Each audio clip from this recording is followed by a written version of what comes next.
Assalamualaikum warahmatullahi wabarakatuh semua.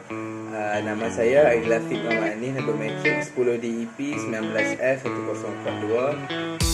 Saya seorang mahasiswa dari Politeknik Seberang Perai, Jabatan Kejuruteraan Elektrik, kelas DEP Jima'i. Assalamualaikum, nama saya Aris Salih bin Badri Hisham. Nombor matrik saya ialah 10 DEP 19F1002 dan saya daripada Kejuruteraan Elektrik daripada Politeknik Seberang Perai. Assalamualaikum warahmatullahi wabarakatuh. Nama saya Mahfiz Fikri Osman. Nama matrik saya 10 DEP 19F1014. Saya merupakan mahasiswa daripada Politeknik Seberang Perai dari Jabatan Kejuruteraan Elektrik dan dari kelas DEP 5A. Pada video kali ini, kami ingin memberi ulasan kami tentang isu pengharaman penggunaan rokok elektronik di Malaysia dan peranan syariah dalam pengumuman ke atas isu ini. Penggunaan rokok elektronik dan shisha telah menular dalam masyarakat Malaysia, terutamanya dalam kalangan anak-anak muda pada masa kini. Ia seolah-olah tidak mampu dibendung sehingga penggunaannya dianggap sebagai suatu keseronokan dan kebanggaan bagi kehidupan mereka. Namun, adakah masyarakat Malaysia sedar bahawa syariat Islam mempunyai garis panduan yang sebenar bagi mereka mengenai kepenggunaan bahan-bahan yang boleh memberi kemudaratan kepada mereka? Oleh itu, permasalahan tersebut perlu diselesaikan melalui penjelasan hukum dan fatwa yang dikeluarkan oleh pihak yang berautoriti. Terdapat banyak fatwa untuk menyelesaikan isu tersebut sebagai satu penjelasan hukum kepada masyarakat dengan harapan kesihatan dan kesejahteraan masyarakat akan terus terpelihara. Oleh yang demikian, institusi fatwa sama ada di peringkat persekutuan atau negeri memainkan peranan yang amat signifikan bagi memastikan amalan hidup secara beragama dan sihat dapat direalisasikan sepenuhnya. Kajian secara menyeluruh terhadap fatwa yang sedia ada bagi penggunaan rokok elektronik dan shisha perlu diambil perhatian bagi memastikan matlamat, penjelasan dan pengamalan tercapai. Fatwa yang dikeluarkan oleh mufti dan jawatan kuasa fatwa tidak akan diputuskan tanpa tujuan matlamat dan keperluan. Ia perlu selari dengan hukum syarak yang ditetapkan oleh Allah SWT melalui Al-Quran dan As-Sunnah, sekaligus perlu menebati matlamat dan hikmahnya. Objektif yang kami ingin capai dari video ini adalah: yang pertama, menguraikan isu dan permasalahan dengan jelas mengenai rokok elektronik. Seterusnya, mengaitkan isu rokok elektronik dengan pandangan dan hukum yang tepat. Untuk objektif yang ketiga adalah untuk memberi cadangan yang terbaik untuk mengatasi isu rokok elektronik dalam masyarakat kita. Setelah meneliti fakta-fakta, hujah-hujah, pandangan yang dikemukakan oleh ulama, ianya didapati bahawa rokok elektronik mengandungi nikotin, propylene glycol, vegetable glycerin dan bahan perisa dan juga pewarna. Manakala vape pula mengandungi propylene glycol, vegetable glycerin, bahan perisa dan pewarna.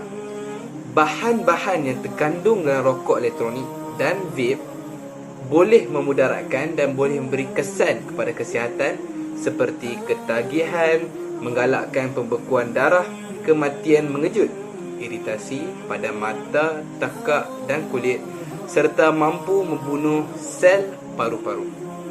Kandungan lain yang terdapat dalam rokok elektronik dan vape juga boleh mendatangkan kesan sampingan kepada kesihatan seseorang individu. Prinsip basis muka seperti pada rokok konvensional juga terpakai pada rokok elektronik dan vape, di mana orang yang ada di sekeliling mereka juga mendapat kesan yang buruk daripada hembusan wap yang dikeluarkan daripada rokok elektronik dan vape itu. Oleh itu, ia hanya tidak memberi mudarat kepada penghisap rokok elektronik dan vape tersebut dan bahkan juga kepada orang yang di sekeliling mereka. Berdasarkan kajian daripada sudut perubatan dan saintifik yang telah dibentangkan, rokok elektronik dan vape masih tidak terbukti sebagai satu alternatif rawatan ketagihan berhenti merokok atau nikotin oleh perokok-perokok, malahan ia menyebabkan lebih ramai akan terjebak dalam permasalahan ini, termasuk remaja dan juga kanak-kanak. Dari perspektif syarak, hukum pengharaman memakan, meminum dan mengambil bahan-bahan yang memudaratkan disebutkan oleh ulama daripada keempat mazhab, iaitu yang pertama Hanafi, Maliki, Syafi'i dan Hanbali. Dalam kitab-kitab mereka menyatakan bahawa bahan-bahan yang memudaratkan tubuh badan haram dimakan dan diambil, sekalipun ia suci, seperti racun, tanah, kaca dan seumpamanya. Salah satu dalil umum dalam pengharaman penggunaan rokok elektronik dan vape ini ialah perbuatan tersebut memudaratkan tubuh. Syariat Islam melarang perbuatan dan tindakan yang membawa kepada kebinasaan dan memudaratkan diri. Sebagaimana firman Allah Subhanahu wa taala dalam surah Al-Baqarah ayat 193, Auzubillahi minasyaitonirrajim. Bismillahirrahmanirrahim. Wala tulqu biaidikum ila tahlukati. Maksudnya, dan janganlah kamu sengaja mencampakkan diri kamu ke dalam kebinasaan. Prinsip syariah merupakan jalan arah sumber air atau memberi makna jalan yang lurus. Ianya juga adalah merujuk kepada segala hukum yang disyariatkan oleh Allah Subhanahu Wa Taala kepada umat manusia melalui Rasulullah Sallallahu Alaihi Wasallam. Ianya seringkali dipanggil sebagai sumber air kerana syariat diperlukan sebagai sumber kehidupan manusia. Air diperlukan untuk terus hidup, begitu juga syariat sangat diperlukan untuk menjadi nadi dalam hidup manusia. Manusia akan mati tanpa air, manusia akan sesat tanpa syariat. Kewujudan syariat bukan menyusahkan, tetapi harus dipatuhi bagi kesempurnaan hidup di dunia dan di akhirat.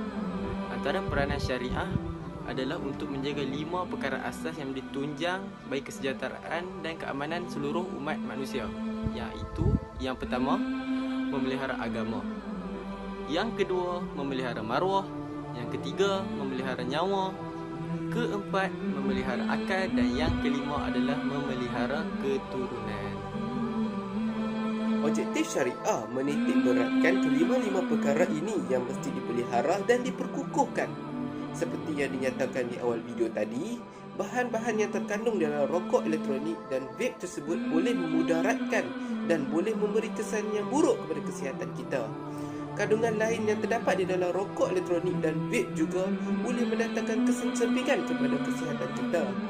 Ini bersangkal dengan prinsip syariah yang dikemukakan sebentar tadi, iaitu memelihara nyawa, kerana rokok elektronik ini dapat menjejaskan kesihatan kepada seseorang yang menghisapnya, sama seperti rokok konvensional.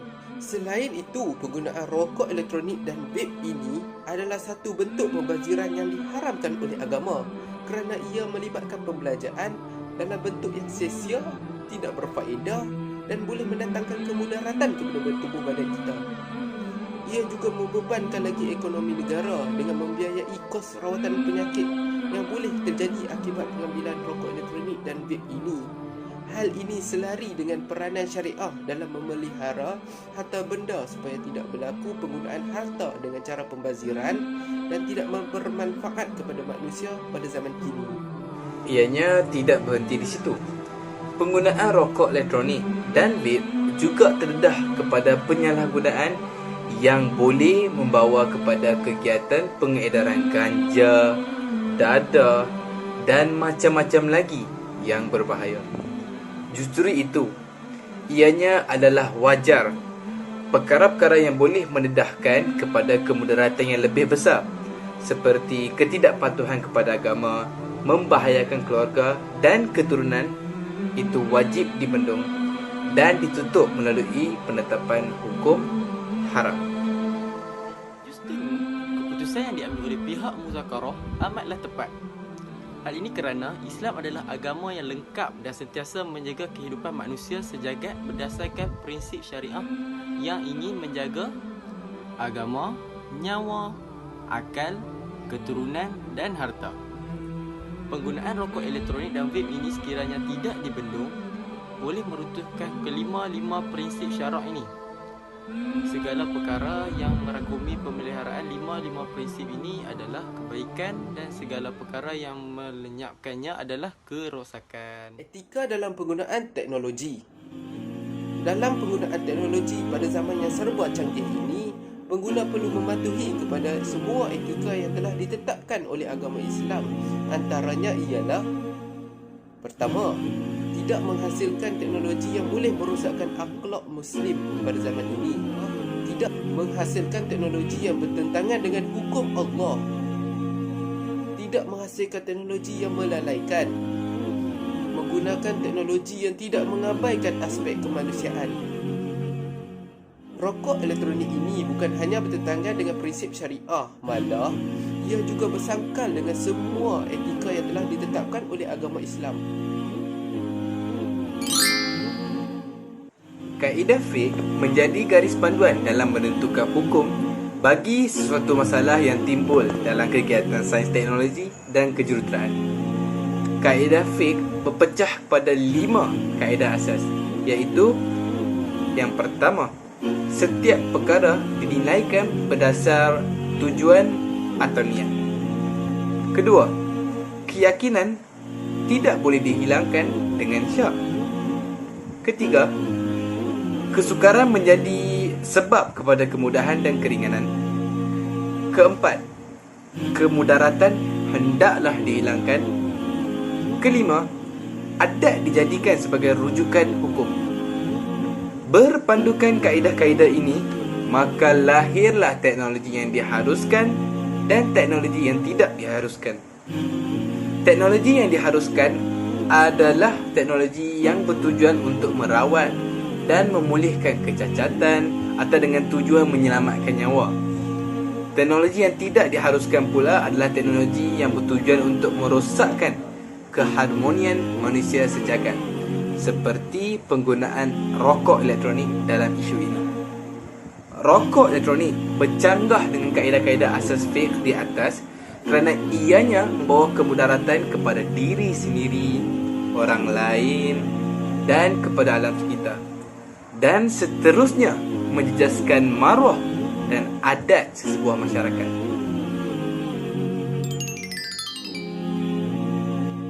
Antara kesimpulan yang boleh saya berikan dalam topik ini ialah Islam merupakan agama yang lengkap dan sentiasa menjaga kehidupan manusia sejagat berdasarkan prinsip syariahnya.